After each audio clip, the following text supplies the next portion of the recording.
first, welcome and welcome back, all of you who have been following this wonderful series that continues throughout the end of the present academic year.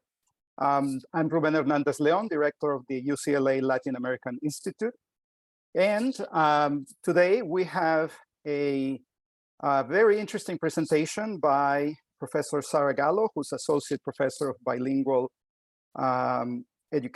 Bilingual and Immigrant Education at Rutgers University. She will be presenting Educating with Transborder Families, Disability and Immigration Across Borders. Thank you, Sarah, for being here. Before I give Sarah the floor, I want to acknowledge my colleagues at the Latin American Institute, Veronica Zavala, who is the outreach coordinator, the coordinator of our wonderful outreach program. She will be actually moderating the Q&A with Professor Gallo. And of course, Ari Barrera, who's always helping us here with our relationship with the gods of technology. So thank you, Ari. Thank you, Veronica. And once again, thank you, Sarah, for being here. Take it away. All right, wonderful. Well, thank you for this opportunity to share this very early work on how educators can work in solidarity alongside families, navigating the intersections of immigration and disability policies across borders. So this presentation is based on collaborative work that I have done with Anel Rivera Guerrero, a doctoral student at Rutgers, who unfortunately could not join us today. My plan is to talk for about 35 minutes, have time for questions, and I'm hoping in that question time, we also have the opportunity to talk through what this might mean for schooling in US schools and teaching in US schools as well. So I'm going to begin with an example from my research in Mexico. As we prepared the materials for the workshop on US passport applications for transborder parents with US-born children now living in Mexico, Miss Isaura, a parent from the school, approached me to explain that she also is a teacher in a neighboring community. She had invited her student's family to attend today because for the past 7 years, they had been unable to acquire their son's US birth certificate, a document he needed to enroll in school in Mexico or renew his US passport. Miss Isaura did not have US-born children herself, the intended audience for this workshop, but had dedicated her Saturday morning to personally make sure her student's family could attend this workshop and receive support to navigate the disjunctures across US and Mexican institutions for their bilingual son with disabilities. So this field note comes from a parent workshop in Puebla, Mexico, and demonstrates how educators like Miss Isaura, whose students' lives and learning unfold multi-directionally across incompatible systems across borders, can engage alongside families to disrupt these inequities. Drawing upon a transborder DisCrit framing, which I'll talk about in just a minute, I demonstrate how educators across national contexts can join families as co-agitators to actively work against interlocking systems of oppression that deny educational opportunities to children with disabilities across the countries they call home. Based on a study with students who had relocated to Mexico due to US immigration policies, I center the expertise of 2 transborder families navigating schooling options for their US-born children with disabilities within and across borders to illuminate the range of ways educators on either side of the border can engage in disrupting systems of inequity. So what do I mean by transborder? Rather than viewing mobile children and families as immigrants, framings that presuppose directionalities, timescales of impermanence, or goals of assimilation for belonging to a single nation, my research adopts a transborder lens. This differs from the way we often think about immigration and education, especially in schools, about people who only move from the global South to the global North or from Mexico to the United States, and our understandings of their futures as only existing in the United States, in which we seek to prepare them to do schooling and life in US ways. That's not how I approach research because that's not the reality in most people's lives. Transborderness, in contrast, is a decolonizing approach which normalizes the multi-directional movement across physical and metaphorical borders, in which people experience an in-betweenness as part of their everyday lives that actively counters the assumption of life in a single nation with a single set of norms. So people move from Mexico to the US and US to Mexico and multiple times, and thinking about their education or futures cannot only be imagined from the perspective of them staying in the US forever or wanting to be like mainstream US folks. Indeed, the experience of crossing borders gives them unique experiences of moving between different norms and systems. I am less interested in assimilation into Mexican or US contexts, and I'm much more interested in how transborder people draw on their experiences to build and utilize knowledges to navigate institutions, borders, and hierarchies that often exclude them and their ways of knowing. So the main way I understand what we often call special education in schools is through a disability critical race studies or DisCrit framework, which seeks to make visible the ways that race and disability are labeled as deficient in comparison to normalized whiteness. DisCrit highlights the deficit-based interconnections of race and disability that dehumanize students and their families. To date, there is limited research that explores how documentation status and disability within US shape children's lives. Maria Sioe Peña has shown how undocumented mothers sacrifice to remain in the US to access educational supports for their children with disabilities. And Paria and Traxler show how racism, ableism, and access to US papers shape how educators in US schools support undocumented students. I build upon this scholarship to show how families and teachers navigate the realities of disability, undocumentedness, and race across borders. So to understand children with disabilities whose lives unfold across borders in different contexts, I use a transborder DisCrit framing to bring explicit attention to how documentation status compounds how race and disability shape children's, families, and teachers' educational experiences. In this presentation, I'm building from my previous work on Transborder DisCrit, which was recently published in the Journal of Equity and Excellence in Education, which offered new understandings of how caregivers advocate and dream across misaligned national systems to acquire educational supports and humanizing futures for their children with disabilities. In this presentation, I seek to extend this research to focus on educators, to better understand the possibilities of engaging alongside parents to disrupt dehumanizing policies and practices that unfold at the intersections of documentation status and disability. So today I will share 2 transborder families' experiences with their children's teachers and principals to explore the question, how do educators position caregivers' transborder knowledges, and how do these educators take action alongside parents in support of children with disabilities? I demonstrate how parents in each family drew upon their transborder expertise from life at the margins to name and push against the systemic inequities that shape their children's educational opportunities. I understand parents as agitators who upset, disturb, disquieted, and unhinge systemic oppression in big and small ways across incompatible national systems that dehumanize their children. Drawing from Frederick Douglass's call for agitation or struggle against powerful systems to move towards freedom, Staples named the importance of preparing educators as agitators who interrupt the words, practices, and schooling structures that normalize oppression. So through contrasting practices of educators at 2 separate schools, I explore the possibilities of educators as co-agitators who act in solidarity with transborder parents to fight against inequitable systems, even when it is inconvenient or personally detrimental. This approach invites educators to move away from blaming educational challenges as deficits in the child or family to instead interrogate the inequitable systems that foster dehumanizing educational realities and to seek out ruptures for change. So at the core, this work is asking teachers, how do we get mad with families rather than mad at families?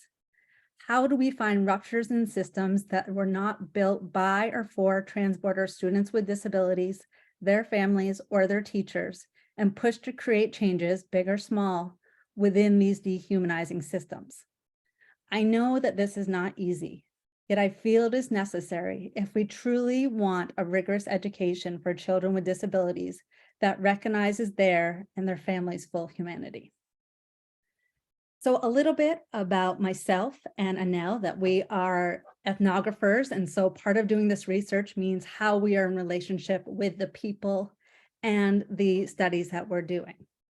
So I was raised in the United States, identify as white, queer, and form part of a transborder family whose lives unfold within and across institutions on both sides of the Mexico-US border, an imaginary line upheld by mythical legacies of deservingness that my partner does not have the papeles to physically cross. I am committed to preparing bilingual educators in the US and Mexico in ways that support, rather than undermine, the powerful ways families navigate systems that were not built for their bilingual, border-crossing, undocumented children with disabilities. Anel is a first-generation woman and bilingual educator in New York and New Jersey who identifies as Dominican American.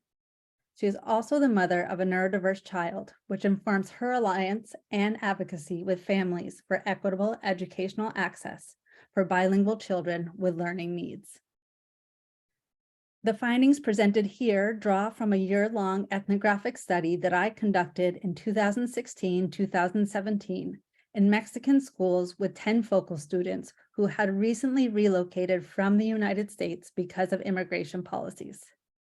Through weekly participant observation, the larger study explored the intersections of immigration and education policies for newly relocated families. The data explored today here together centers on the perspectives and experiences of transborder families from the larger study who were navigating the entanglements of disability, undocumentedness, and education for their US-born children. So I want to share a little bit about the realities of special education in Mexican schools, because I imagine this may not be familiar for everyone. So despite Mexico's commitments to improving schooling for students with disabilities and prioritizing inclusive education, the schooling realities across the country still offer significant challenges for students with disabilities. Mexico adopted the United Nations Salamanca Statement in 2006, which guarantees the right to inclusive education, meaning children with disabilities are educated alongside their peers at their local school. Nonetheless, a parallel to the Individuals with Disabilities Act, IDEA, the law and processes for receiving support does not exist in Mexico. It is also important to highlight that in many instances, students in Mexico may be physically included in a mainstream classroom alongside their peers, but they are not provided with accommodations or support to actually access learning. So indeed, specialty teachers of any kind, such as Spanish as a second language, which would be equivalent to ESL teachers that we have in the US, or special education teachers are not common in schools, especially in smaller towns. In addition, diagnoses or testing do not regularly happen within schools, and families are usually responsible for the extraordinary costs of figuring this out. So scholars in Mexico estimate that about 15% of students in Mexican schools have a disability, yet despite Mexico's commitment to inclusive education at their local school, over 70% of those students attend separate schools, which vary tremendously in quality, accessibility, curriculum, and accountability measures. In addition, children with severe disabilities are often not admitted to school at all, and students with disabilities tend to complete about half as much schooling as compared with their peers, only about 4.5 years of schooling in total. So despite improvements in recent decades, which I'm not overlooking, overall high quality education for children with disabilities is not widespread across Mexico, and inclusion is more often reflective of children's physical presence in classrooms rather than access to a rigorous education. So now I'm going to shift and talk about two children with disabilities and demonstrate the different ways that educators in their schools sought to work with them and create small changes in schooling systems to better support them. First, I highlight the experiences of Marcos, his mother Mercedes, and his teacher.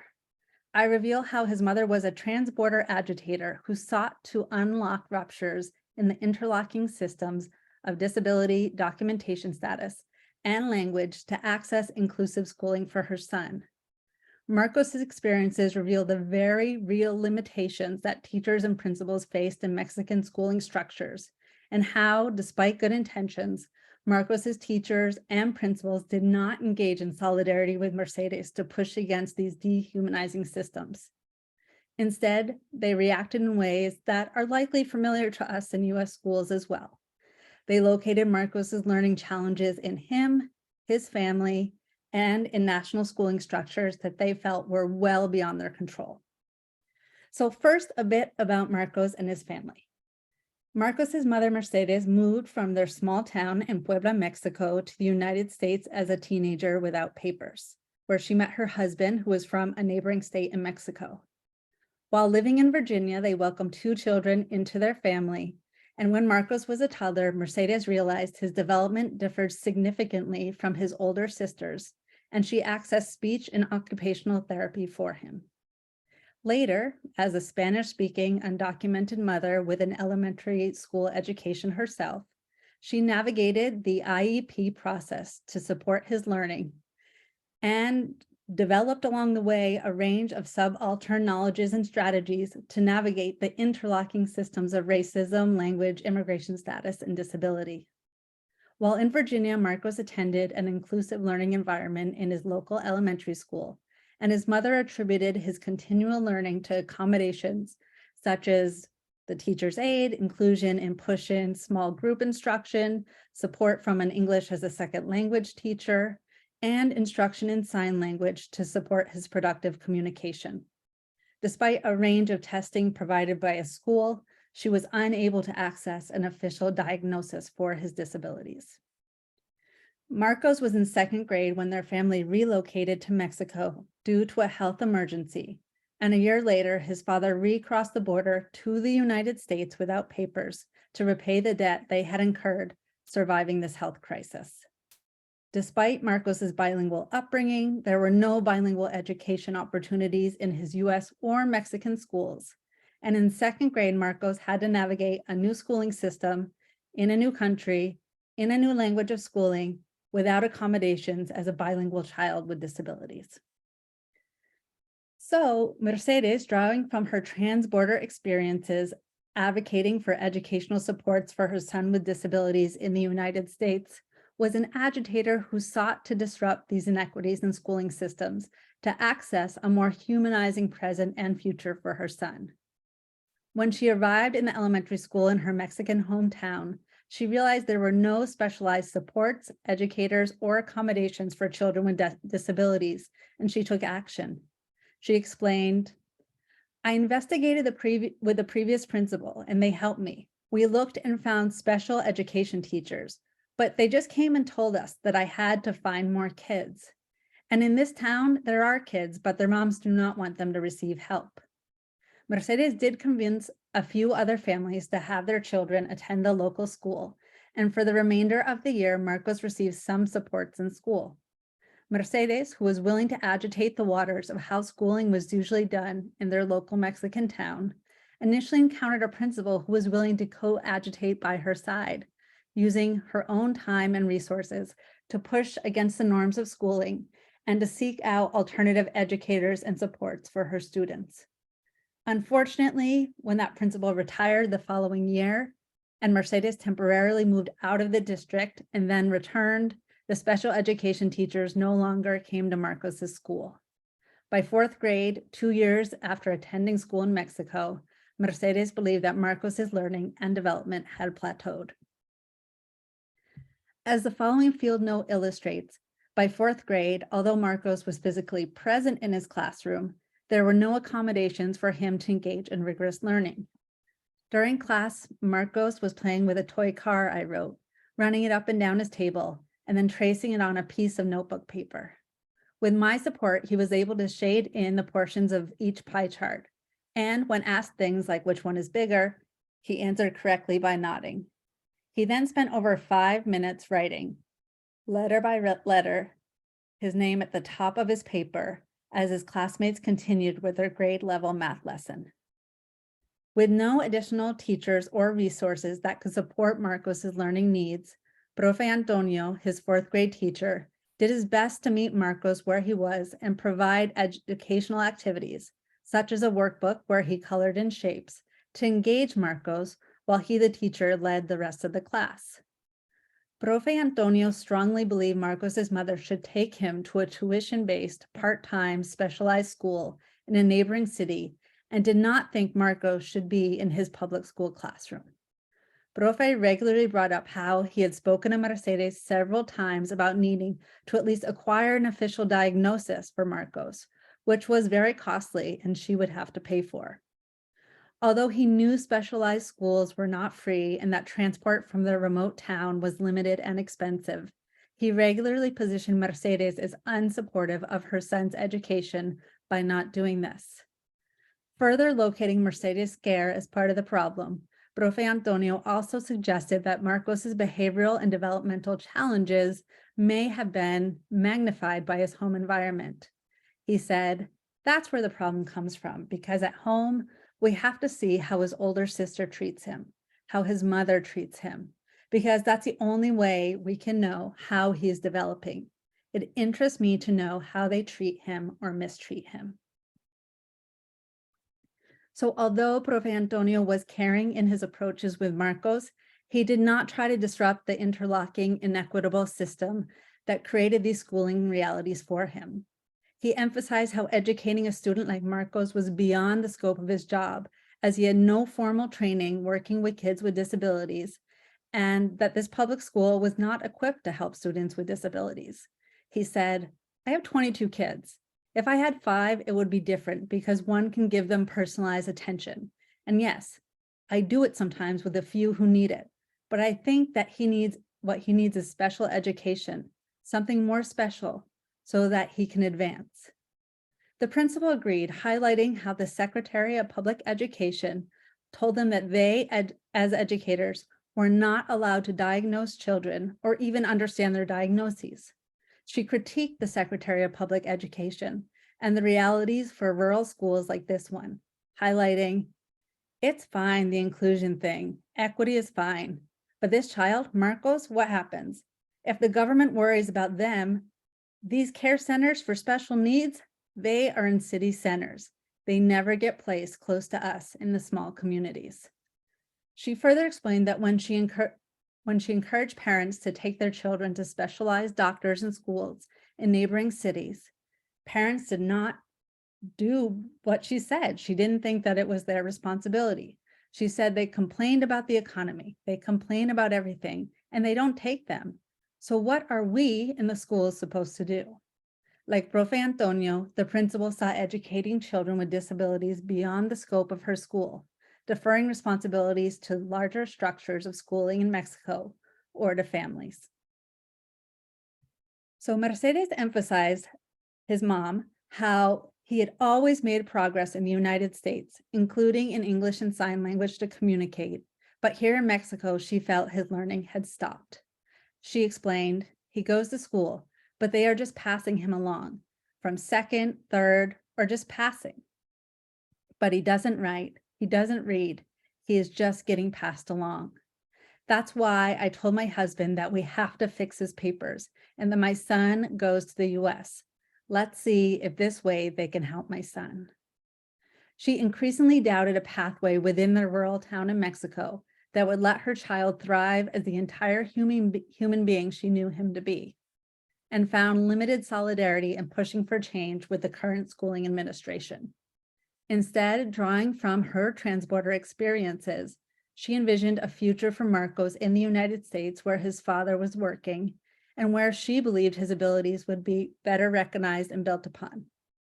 Yet returning to the United States highlights the interlocking inequities across immigration and disability policies.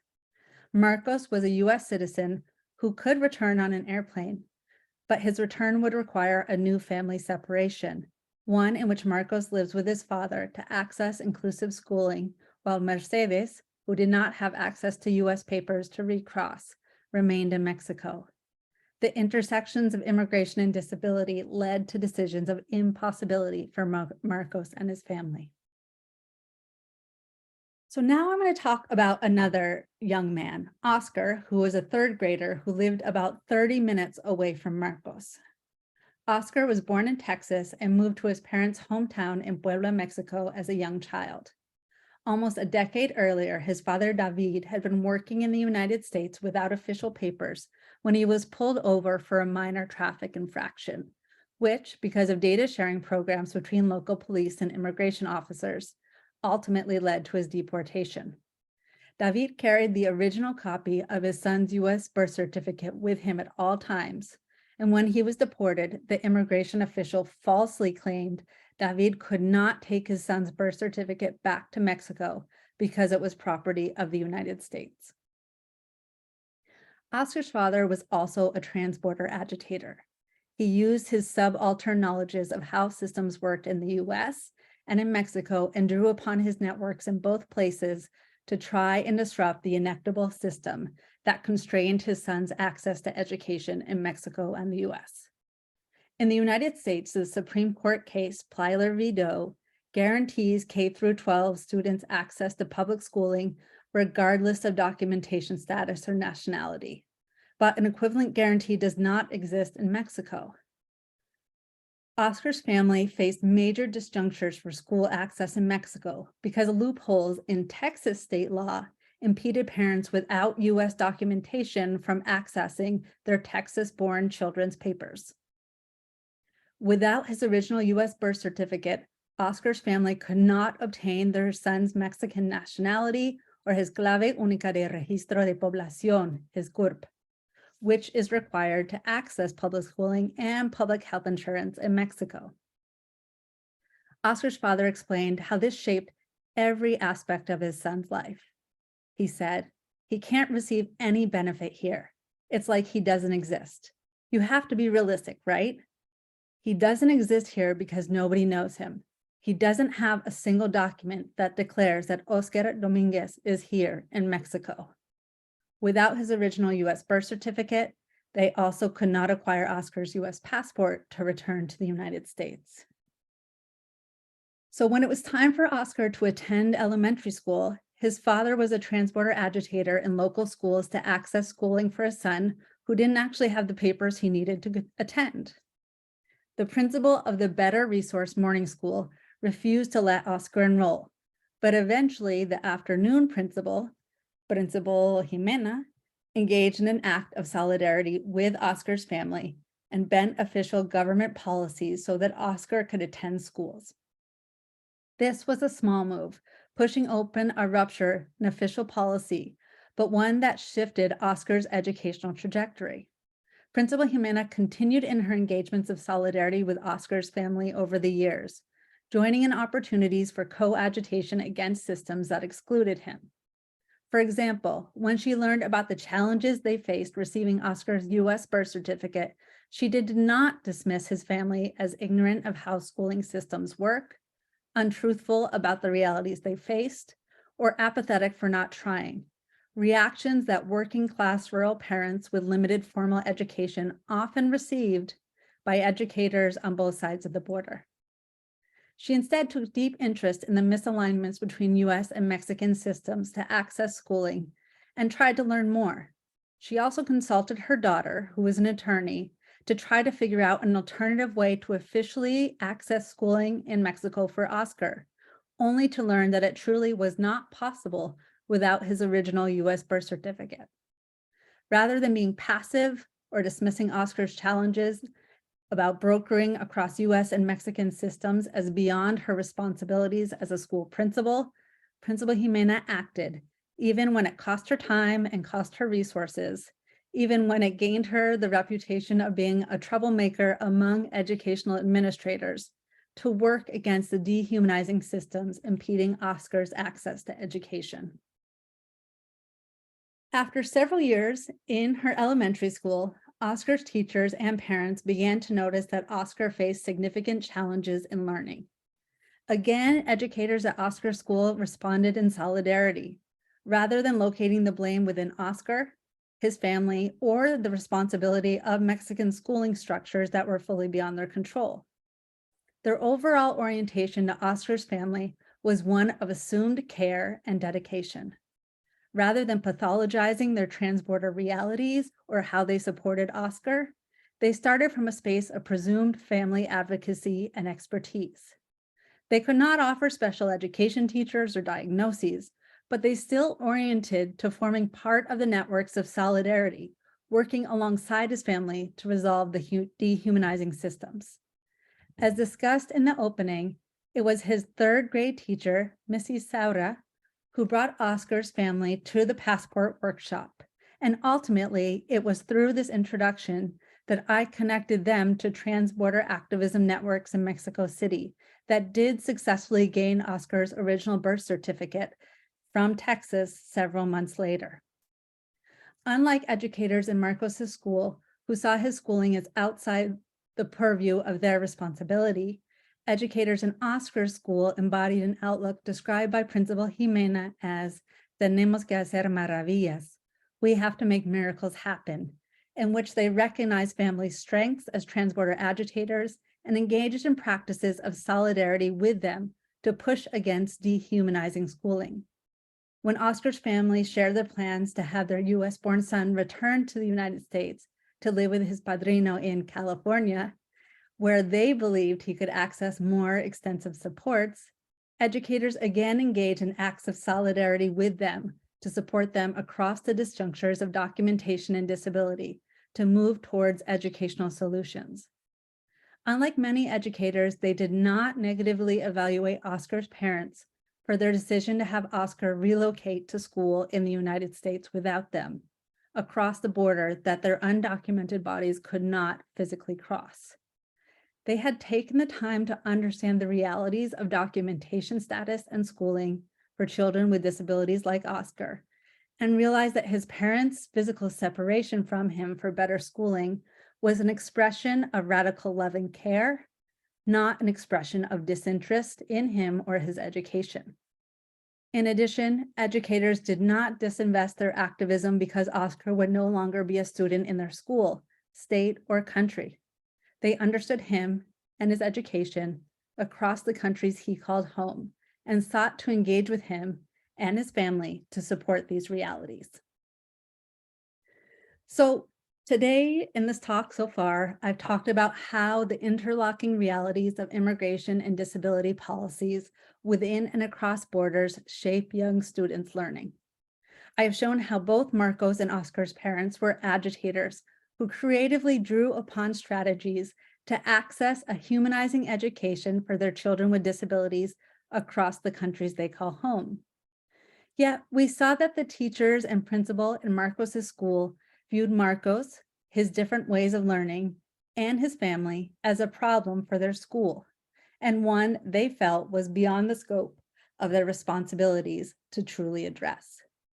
In contrast, we saw how teachers and the principal in Oscar's school sought out ways to co-agitate alongside Oscar's family to break open small new possibilities across the interlocking systems that excluded Oscar from access to education. So I'm going to stop here because I want to open it up for a chance for people to ask questions, to talk through things. And then I'm also hoping after this, or perhaps at the same time, to hear people's thoughts of, so what does this mean for us, especially those of us who are involved in education in the United States? How do these different policies come into contact with each other, and how can we think about this as co-agitators as well? So thank you, and I look forward to the questions and discussion that comes from it. Thank you, Dr. Gallo, for such a wonderful presentation and for sharing in depth in these two cases of Oscar and Marcos. And we want to open the forum for the Q&A to the audience. So feel free to write your question in Spanish if you feel more comfortable, or English in the Q&A box.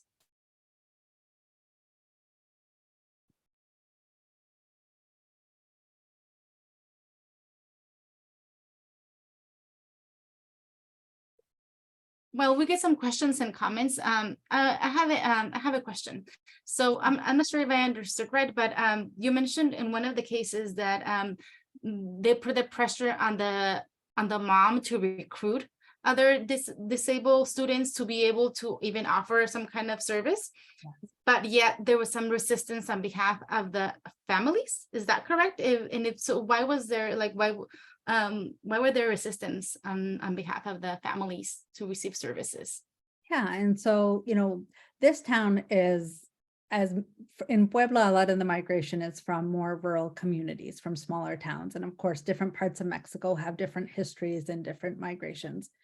And this may be a reality lots of places, but particularly in small towns, there was a local norm that kids, if they did not learn in traditional ways, that they didn't attend schooling, and that at times, ways that she and other families often describe it to me was, unfortunately, of thinking about it, of being this would be an embarrassment for the child to go to school. And so part of this idea of transborderness is we don't just do things in US ways, we don't just do things in Mexico ways, we really think through our movement across those different spaces and how we can relive them in new ways in whatever that other space is, right? And so for her, she knew that her son learned differently than other kids, but also believed firmly in his access and right to schooling. And so part of it was then, how does she talk with others who perhaps haven't experienced that in the same ways? And one of the, if we look at some of the data that looks at the larger statistics across the whole country, that is a norm that they find across the whole country, that there are many children, especially if they have disabilities that, are more severe disabilities, that they often don't attend school at all. And that overall, on average, children tend to only attend school for about 4.5 years in total. And so also just the supports in place, the norms in place for that to happen, the accountability in place is not something that is common across all parts of Mexico. And like everywhere, it depends. I want to highlight, I was in small towns, that people I talk with who are in large cities, especially large cities closer to the border, often there are different types of systems in place in many of those locations as well. Thank you.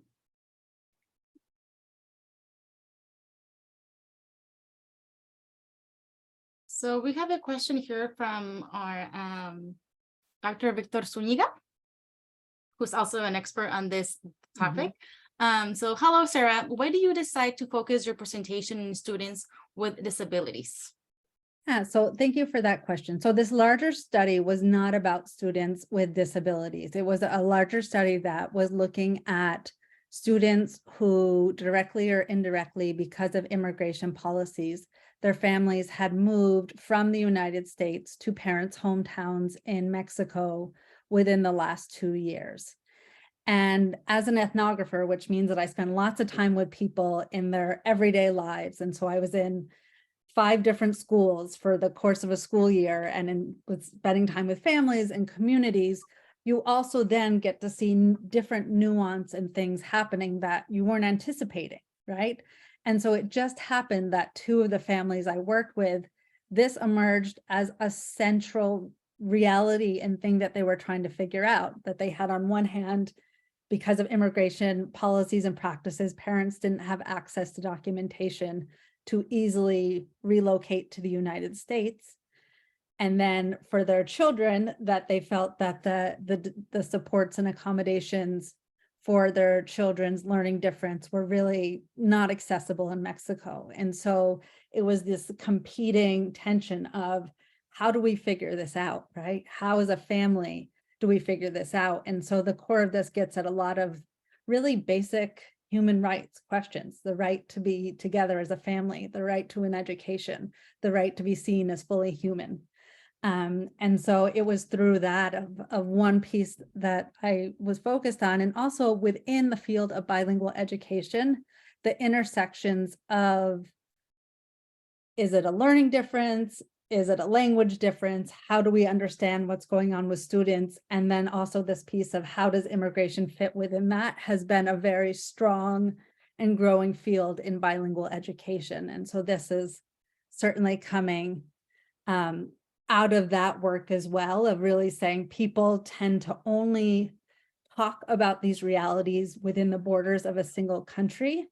But as we know, lots of families are navigating these realities across countries. And so how do we make sense of that? How do we think about this beyond the scope of a single country? Because again, that's the reality in families' lives, even if our systems don't necessarily speak to each other and try to figure that out. Thank you for being here, Victor, too. Thank you. So, and next question from Dr. Ruben Hernandez Leon. And how do parents in Mexico go about getting a diagnosis for their children? Yeah, so from everything I've seen and everybody that I've spoken with, it's an out-of-pocket experience, right? You have to often find the doctors that, you know, Mercedes talked about. You pay to just make an appointment, and then after that appointment, you pay again, and then you pay again. And so it's, you know, again, there may be in larger cities, sometimes there are different service centers that may offer some of this support, but even in those cases, I can imagine it's not tremendously accessible. And so this is one of the big challenges, right? That just getting a diagnosis is very challenging, that there is not a clear system in place, and certainly not one with accountability measures that exists. I think this is also why, for all of us who work on teams around the IEP process in the United States, oftentimes families do not initially understand that testing and trying to figure things out is something that's done within schools, because it's very different than how it's done. Again, I can only speak in Mexico. And so it takes often, it's usually a very expensive process, and one that doesn't lead to answers very easily. All of us know who have gone through these types of processes anywhere that, you know, it takes a lot of time, and that oftentimes the specificity of diagnoses can be hard to attain in many different contexts as well.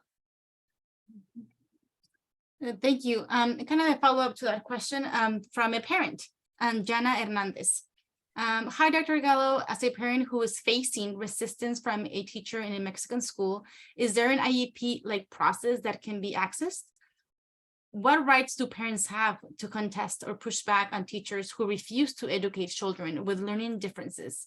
What supports can parents access when their children need a special education?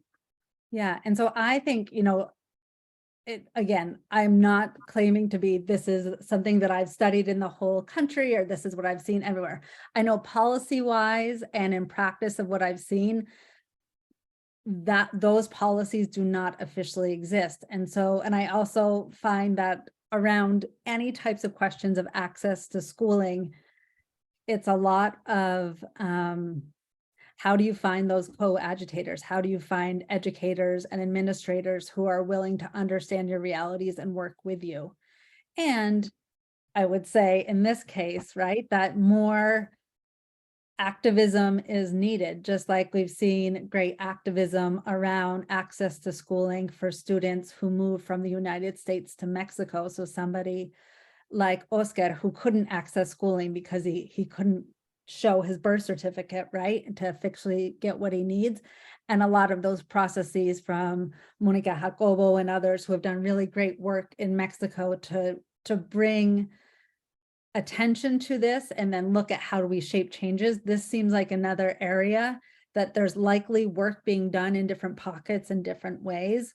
But to say that there is a shared movement that I have been able to talk with people about or be aware of is certainly not there. And this to me seems like a really great place to think about how people could come together more on this front.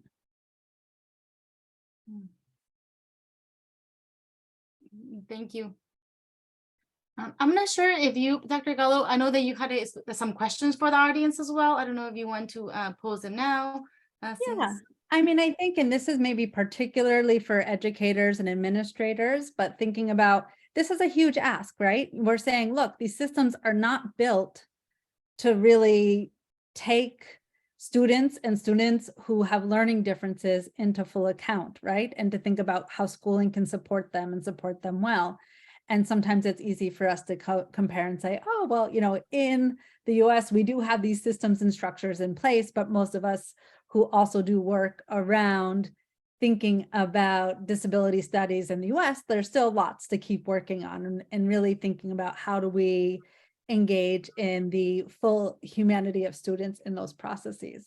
And so my question is just thoughts of that, right? What are ways that we can envision engaging alongside parents in this process in schools, maybe in the US as well? What are ways that we can think about ruptures in our systems to understand this coming together of immigration policies and disability with the students we work with?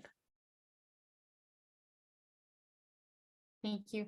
So if anyone would like to comment or follow up with another question, feel free to write in on the chat.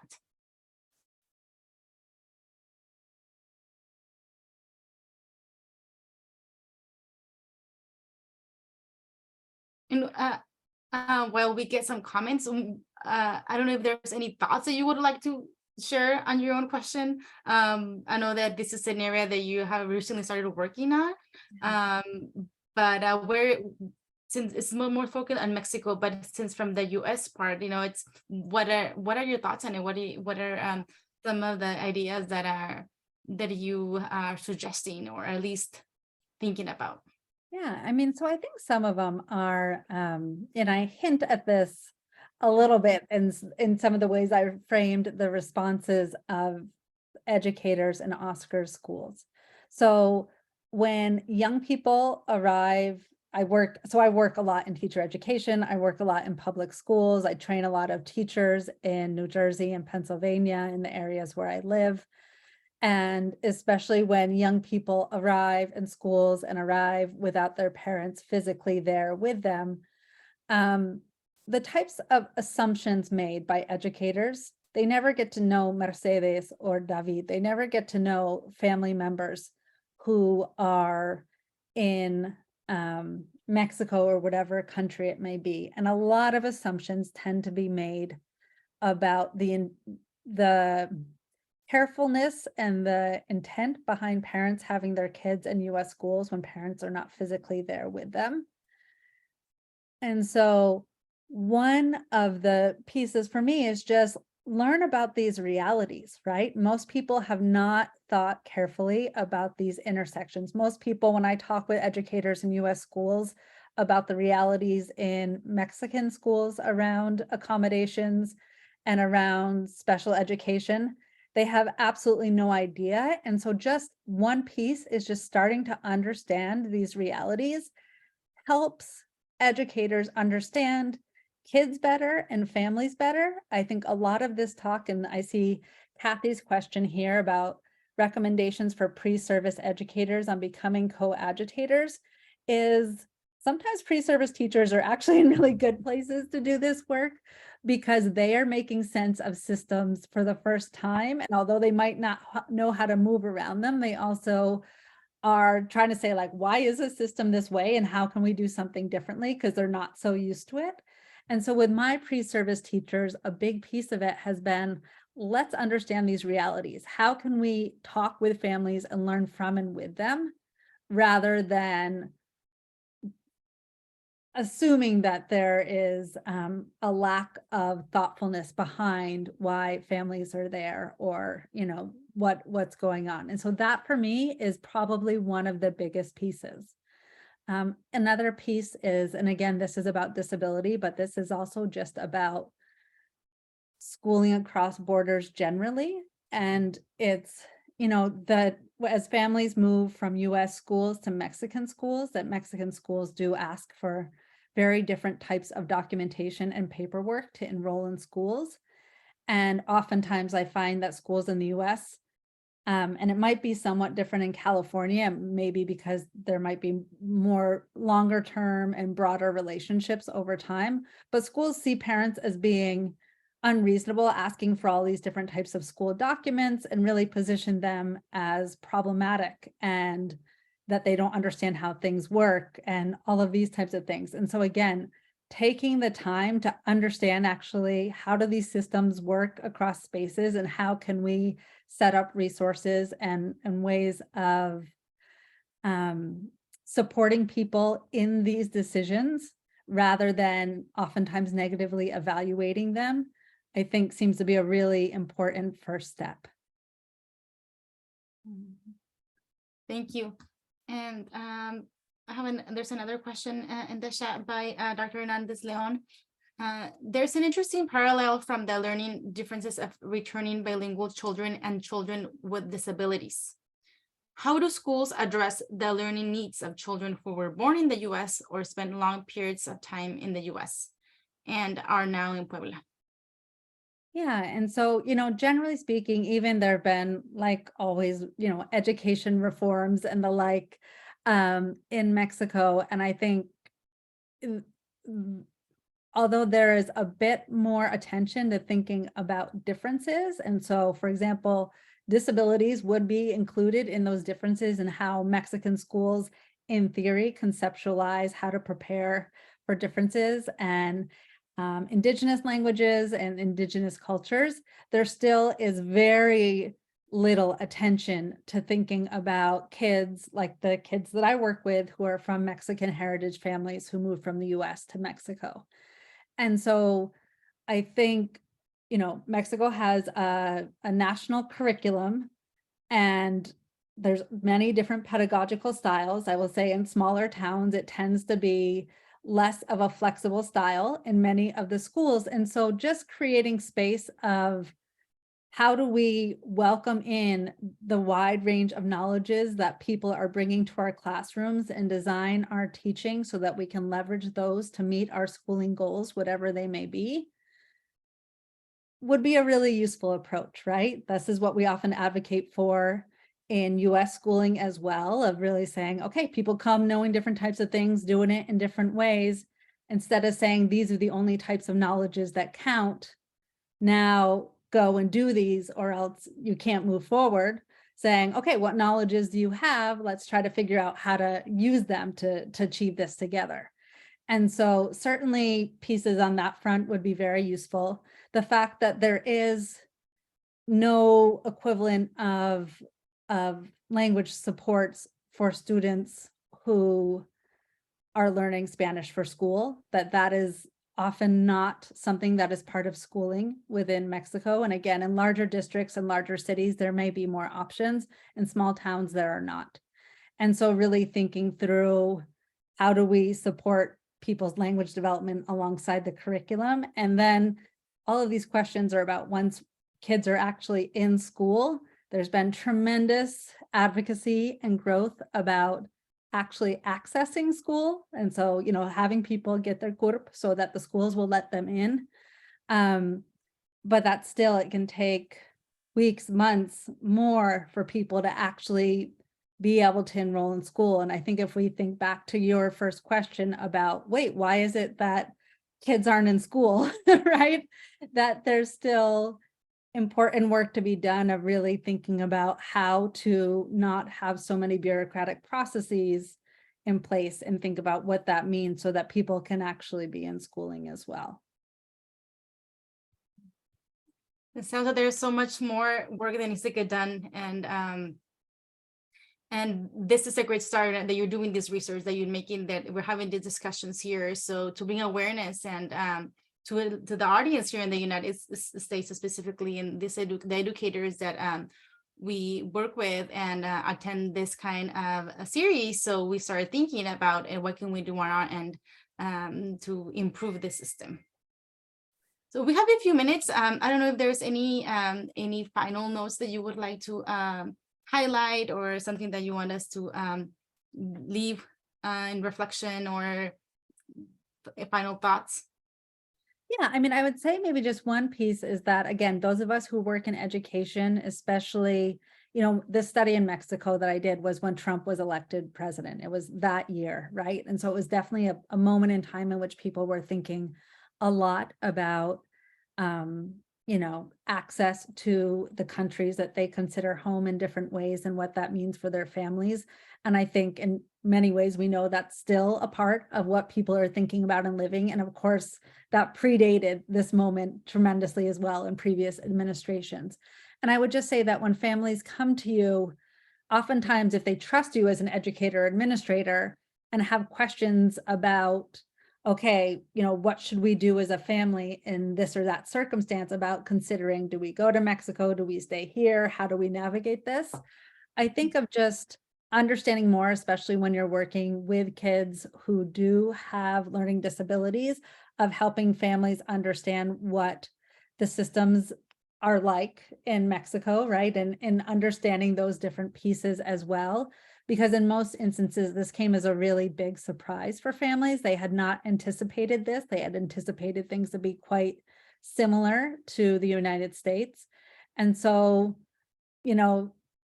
just thinking through that of how do we talk with families and understand these pieces and learn from them and their experiences as well seems like a really important side of this to consider.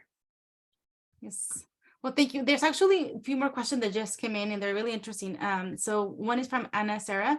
What role do Mexican consulates in the US or US consulate in Mexico play in assisting transborder families? Are they supportive? Yeah, and so and again, I would really point, and I don't know if you all have had Monica Jacobo speak at all in this series. She's really great and does a lot of different policy work and other pieces. So in theory, that there are ways that both, the Mexican consulate and other advocacy groups have really tried to facilitate especially streamlining the process to access schooling. And that has improved, but the thing is, all the places where you actually have to go to access schooling don't know things have changed. And so one of the biggest pieces is, how do you help people get connected to the right people who can actually speak with the people in the Secretary of Public Education of whatever office you need to go to actually get enrolled in schools, to say, no, like you have to let them into schools. And this is how it actually is. No, they don't need these official translations anymore. And so it's on one hand, there are resources there, but I think that how that information actually then gets dispersed to the places, especially outside large urban centers, is where more work needs to be done as well. In one final question by Jana Hernandez. What are your thoughts on approaching the Ford or the W.K. Kellogg foundations that have the presence in Mexico with the cross-border educators and agitators to fund a pilot project focused on special education teacher training? Yeah, we should talk. I think it's a great idea. I think for me, one of the challenges I've often faced with funders and funding is when we move outside US territory, of how open folks are to thinking about that. And so I think that this mentality that many of us here today have, and this interest of knowing that people's lives unfold across borders, many funding agencies really do think much more mononationally much of the time, especially around educational realities for kids in the US. And so I think these are really important projects. And this is something I've also been thinking about, is how do we learn more and think about how to have more attention and movement to thinking about these realities. And so I think it's a great idea. And part of it is about getting funders on board to understand kids' lives across borders the way that Oscar's principal and teacher did, but the way that many educators often do not.